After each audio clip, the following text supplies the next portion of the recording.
Fuerzas debidas a campos magnéticos. Vamos a empezar pensando la fuerza sobre una carga en movimiento. Partimos de que en un campo eléctrico la carga experimenta una fuerza eléctrica que es la misma fuerza de Coulomb, y se puede demostrar, sobre todo de la evidencia experimental, que esa fuerza eléctrica es independiente de la velocidad de la carga. ¿Qué significa eso? Pues que la fuerza eléctrica es la misma tanto para cargas que están en reposo como para cargas que se encuentran en movimiento. Es decir, es una fuerza bastante fácil de utilizar, es independiente del estado dinámico de la partícula. Como la fuerza eléctrica no depende de la velocidad de la partícula, puede realizar trabajo sobre ella, puede modificar la energía cinética de la partícula, tanto en magnitud como en dirección, y por lo tanto alterar esa energía cinética. Esa alteración de la energía cinética permite que haya una posibilidad de transferencia de energía eléctrica en el campo eléctrico, entre la carga y el campo. Además, es evidente que la fuerza eléctrica tiene la misma dirección del campo eléctrico.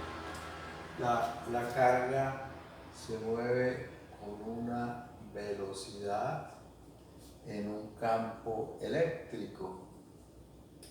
La fuerza eléctrica va en la misma dirección.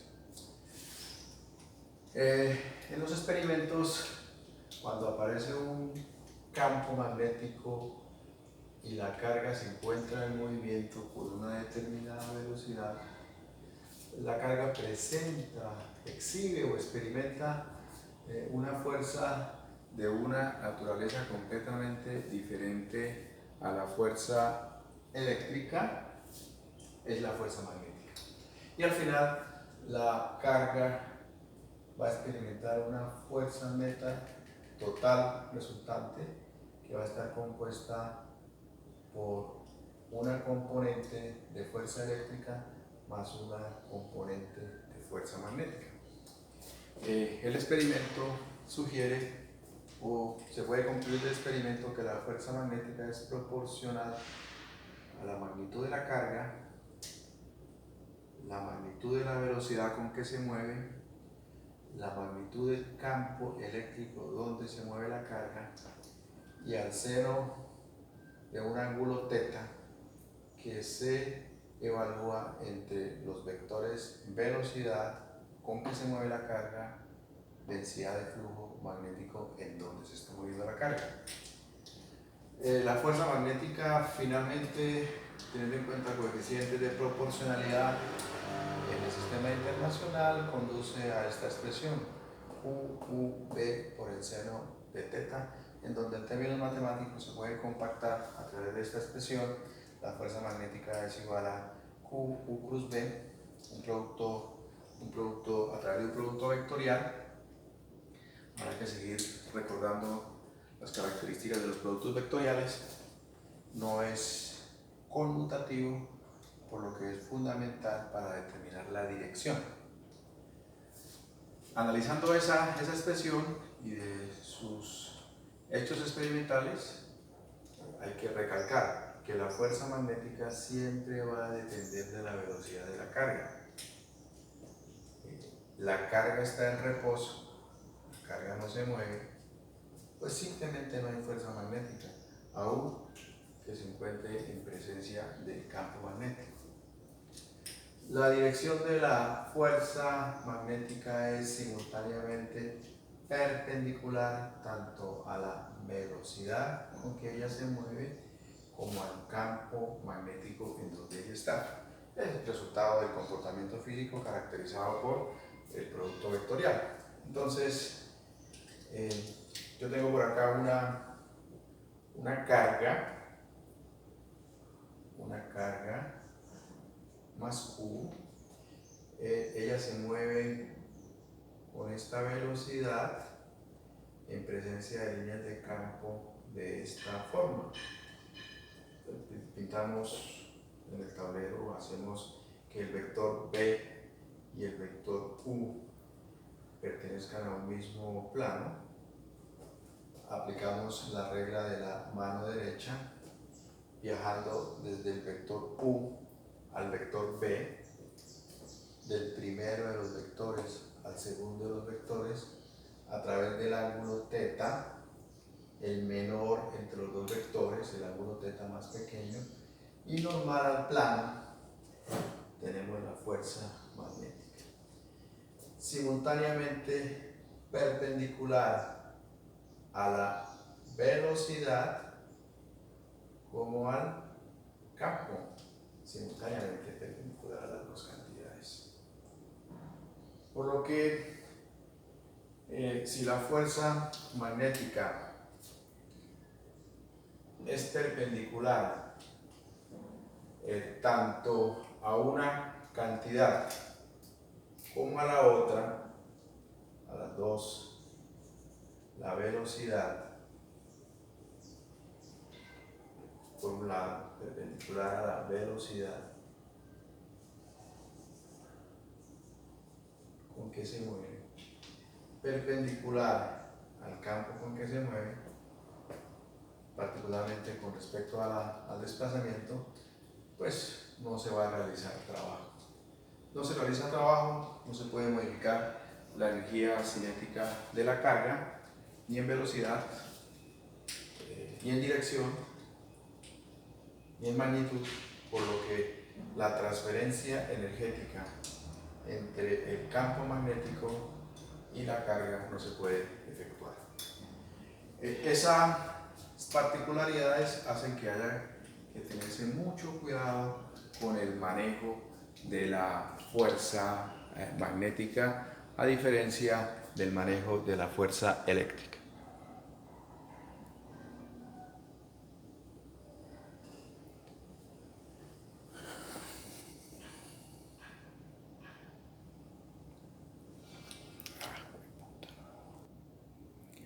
La fuerza total que experimenta la carga en movimiento en presencia de los dos campos, es decir, en presencia de un campo electromagnético, por tanto, es la fuerza de Lorentz. La suma de dos componentes, la fuerza eléctrica más la fuerza magnética,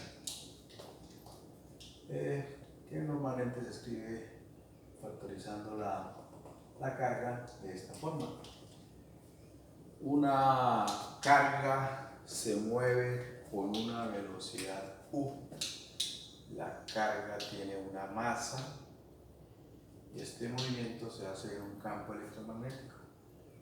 La carga experimenta una fuerza total dada por la segunda ley de Newton. La fuerza de Lorentz realmente es la masa por la aceleración, la masa por la derivada de la velocidad con respecto al tiempo, y obviamente se va a dar en newtons. Generalmente la transferencia energética se va a realizar en el campo eléctrico, no hay transferencia energética en el campo magnético. En la línea de campo magnético, la fuerza magnética en condiciones normales, su magnitud es mucho menor que la magnitud de la fuerza eléctrica. El desarrollo de la fuerza de Lorentz permitió construir los aceleradores de partículas, y en estos aceleradores de partículas las dos magnitudes de las fuerzas pueden ser o son del mismo orden. Acá hay un resumen de cuáles son las fuerzas electromagnéticas que tenemos dependiendo del caso. El estado dinámico de la partícula o está en reposo o se encuentra en movimiento, y los campos o son eléctricos o son magnéticos o son electromagnéticos. La carga está en reposo en presencia de un campo eléctrico. La fuerza es la fuerza de Coulomb. La carga está en movimiento en un campo eléctrico. La fuerza es la de Coulomb.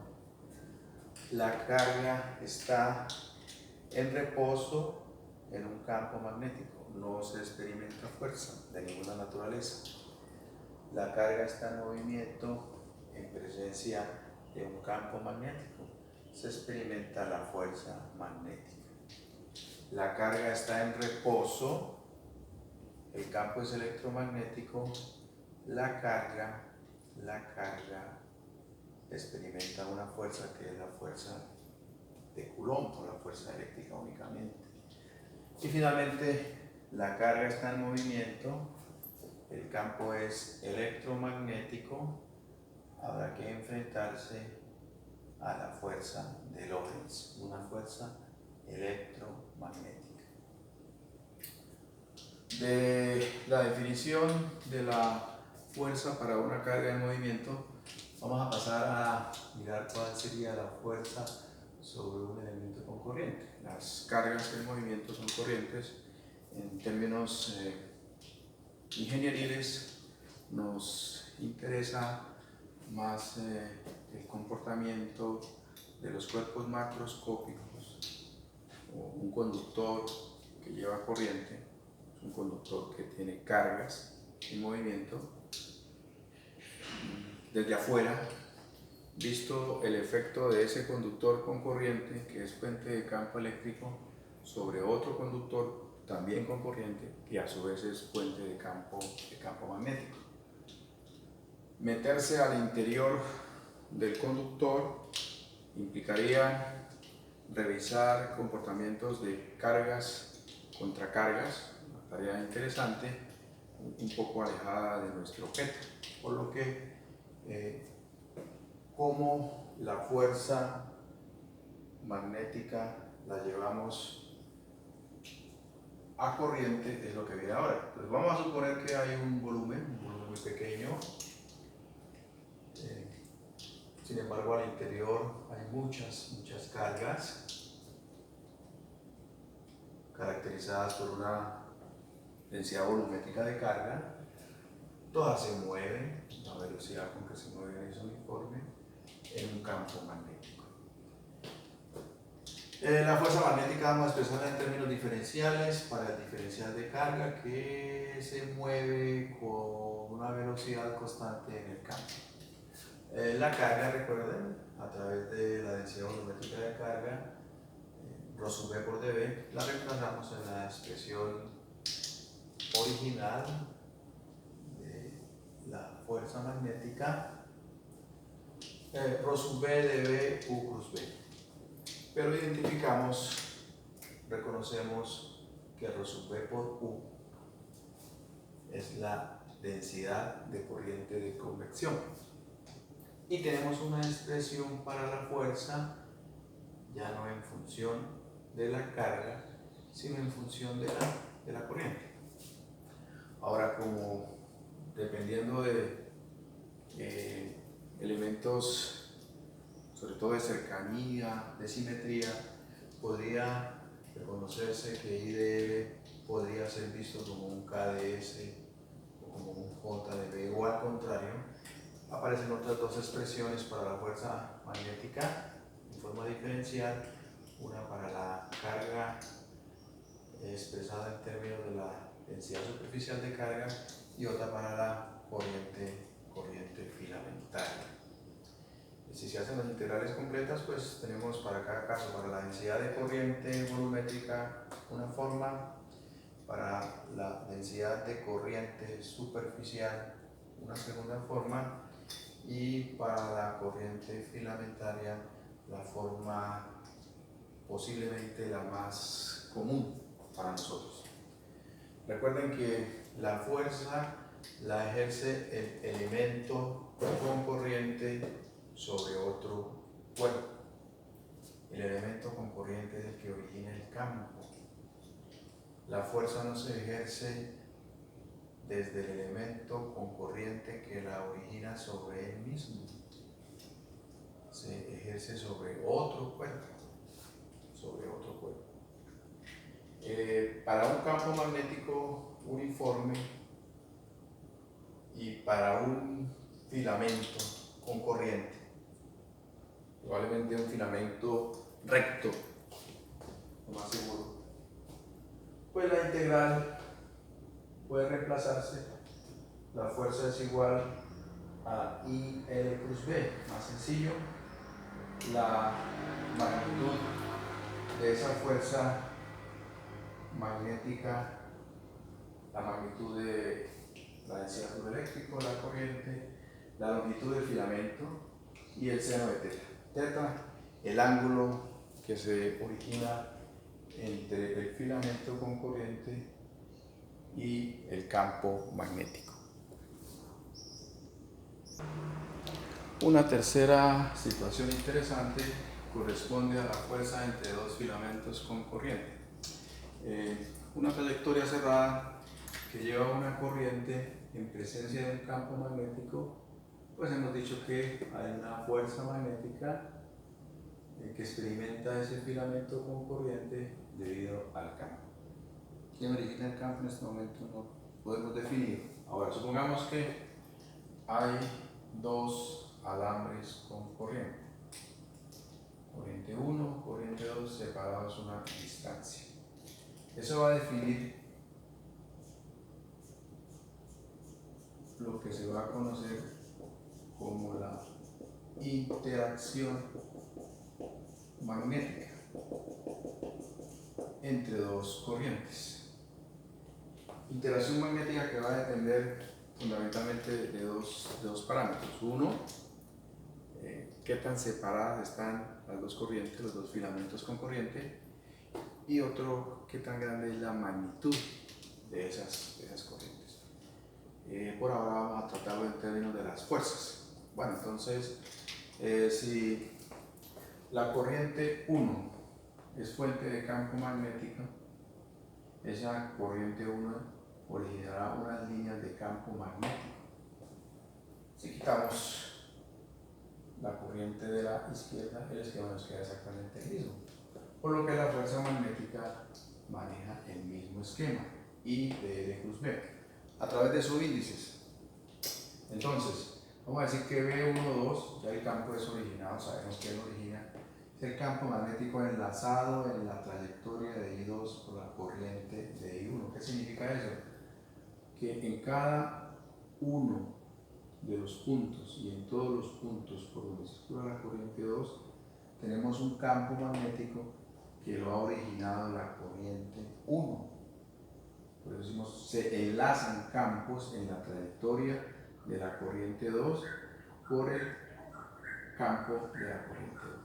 Entonces, la corriente 2 de L2 que circula por la trayectoria 2 experimenta una fuerza magnética debida al campo de la otra corriente. El filamento con I2 experimenta una fuerza magnética originada por el campo de I1, que es de I12. Exactamente lo mismo que tenemos allá. Ahora ya sabemos dónde sale el campo. Si nos remitimos a la ley de Biot-Savart, pues aquí la transcribimos. La fuente de campo es la corriente 1 que fluye por la trayectoria 1.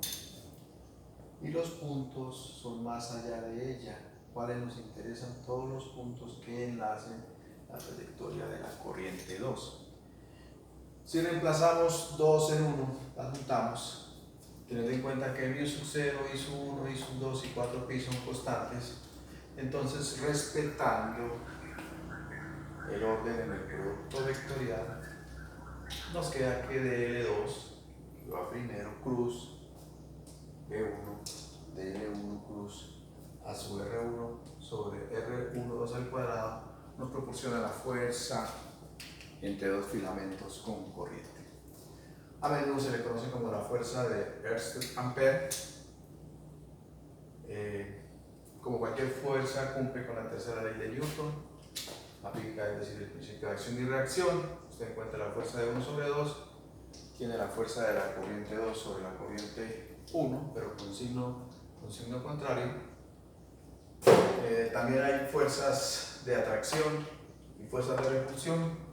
Las fuerzas de atracción las tenemos cuando las direcciones de las corrientes son las mismas, y las fuerzas de repulsión cuando las direcciones de las corrientes son contrarias. Esta fuerza magnética entre dos filamentos con corriente es la análoga a la ley de Coulomb para dos cargas puntuales. Pues hay bastantes similitudes en términos físicos y hay bastantes diferencias en términos matemáticos. En términos físicos, las dos, tanto la magnética como la eléctrica, son proporcionales al producto de sus fuentes. En el caso magnético, las corrientes; en el caso eléctrico, las cargas puntuales. Las dos son inversamente proporcional al cuadrado de la distancia que hay entre las fuentes. Corrientes en el caso magnético, cargas en el caso eléctrico. En las dos hay que dar información o introducir información del medio. La permeabilidad magnética, la permitividad eléctrica. Y el 1/4pi, el racionalizador de unidades. Por supuesto que esta expresión se ve más complicada, se ve mucho más elaborada. Si usted ya conoce el campo, lo ha evaluado por ley de Ampère, por ley de Biot-Savart, no tiene que irse a esta expresión, directamente lo puede reemplazar en esta que está acá, en esta que es la original. Esta es como la definición general a partir de la cual se podrán trabajar todos los casos. Para ilustrar la fuerza entre dos filamentos con corriente, vamos a ir aquí a realizar el ejercicio 5.3. Hay dos filamentos con corriente, I1 e I2, direcciones arbitrarias. Uno de ellos, I1, va a coincidir con el eje Z. Hay una separación A entre ellos. I1 son 500 amperes, I2 son 1000 amperes, la separación son 10 centímetros. La fuerza entre dos filamentos con corrientes se va a encontrar a través de la expresión que acabamos de encontrar, la fuerza de Ampère. El campo de uno de ellos lo conocemos. Vamos a encontrar la fuerza que experimenta el conductor 2 por efecto del campo del conductor 1. Como son filamentos con corriente, ya sabemos que el campo magnético viene dado por μ0 por I1, 2 pi por A sub phi.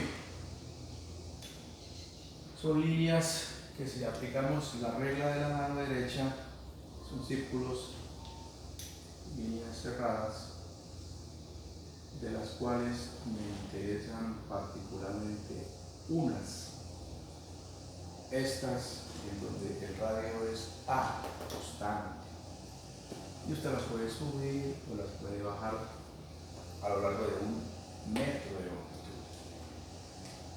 Ahora el campo es μ0 por I1 sobre 2 pi A, μ0 constante, I1 constante, 2 constante, pi constante, A constante. Pasamos de un campo que era no uniforme a un campo uniforme.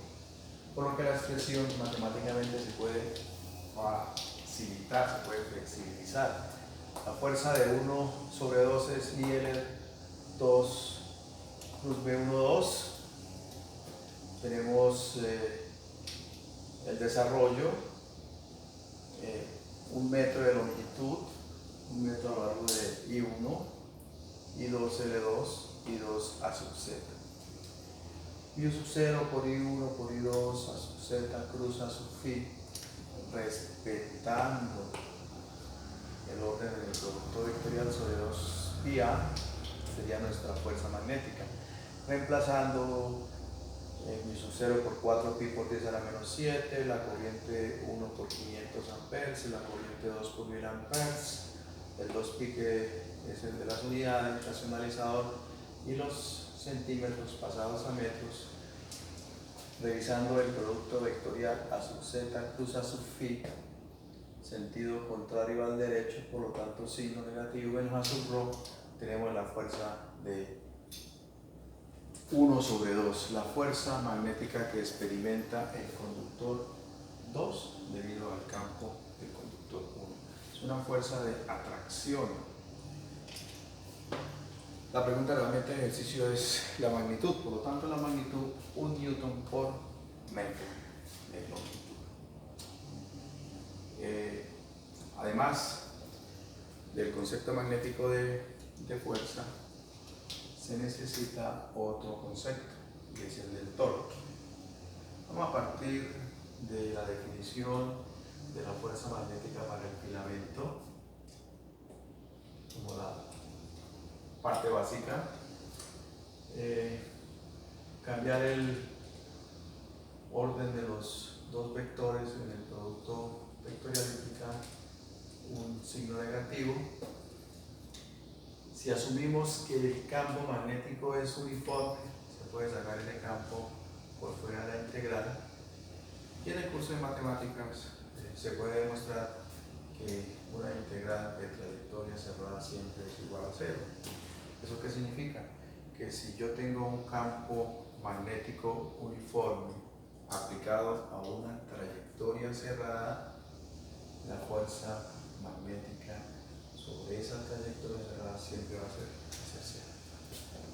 Las corrientes pueden ser superficiales, las corrientes pueden ser volumétricas. Tanto en las superficiales como en las volumétricas, las densidades están descritas a través de filamentos con corriente, todos iguales, todos iguales.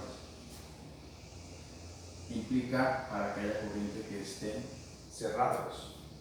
Si les aplicamos campos uniformes a cada uno de esos filamentos, en K o en J, cada uno de ellos va a experimentar cada filamento una fuerza magnética que es igual a cero. Y la suma de todas las fuerzas en cada uno de los filamentos, que es cero, nos conduce a que la fuerza magnética total, ya no en el filamento, sino en el cuerpo con K o en el cuerpo con J, va a ser igual a cero. Y ahí se concluye una propiedad, o se tiene una propiedad fundamental para el manejo mecánico de las fuerzas, y es que cualquier circuito cerrado con corriente, la corriente no importa la naturaleza, puede ser filamentaria, superficial, volumétrica, eso sí, en presencia de un campo magnético uniforme, siempre va a experimentar una fuerza magnética total que es igual a cero.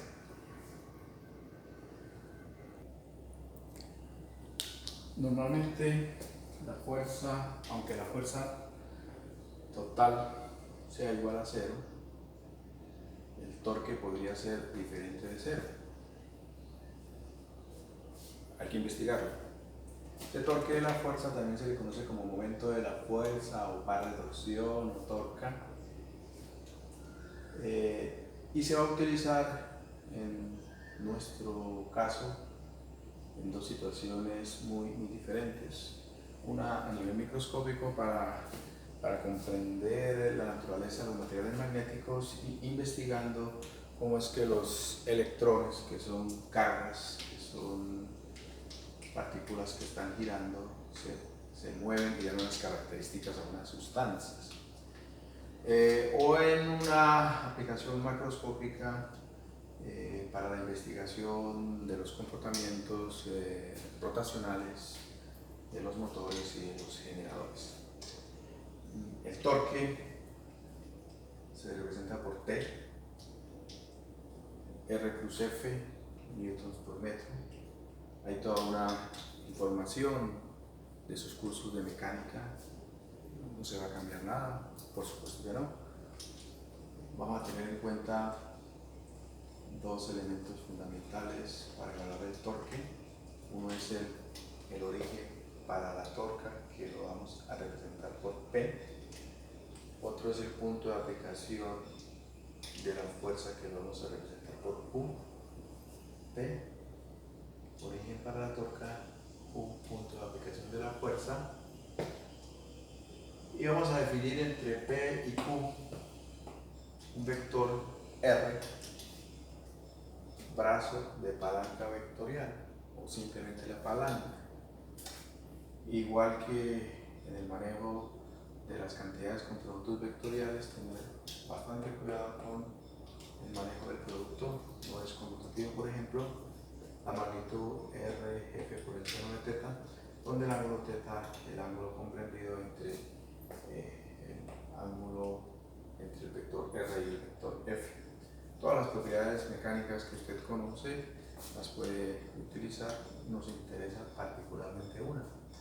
Vamos a suponer que tenemos una barra que se encuentra en equilibrio. Por sencillez, solamente vamos a indicar que hay aplicadas dos fuerzas. La barra está quieta. Hay un origen para la torca, que es el origen del sistema de coordenadas cartesianas. Hay dos brazos de palanca R1 y R2. La torca que experimenta la barra T1 más T2, R1 plus F1, más R2 plus F2, R1 plus F1, pero como F2 es menos F1, recuerden que estamos en equilibrio, se puede escribir en términos de la fuerza en 1, R1 menos R2 plus F1, o R21 cruz F1, un vector R21 que une los dos puntos de aplicación de la fuerza que no tiene en cuenta para nada el origen. De ahí sale una conclusión bastante interesante, una propiedad que usted va a utilizar cuando aparezca, y es que el torque es independiente de la elección del origen. Puede ser cualquiera, el más conveniente. Eso sí, siempre que las fuerzas magnéticas que usted aplique al sistema sean nulas, el sistema se encuentre en el equilibrio. El sistema se encuentra en equilibrio, usted lo puede manejar con esa propiedad. Para el caso magnético que nos interesa, vamos a aplicar el concepto del torque a una esfera diferencial cuadrada con corriente.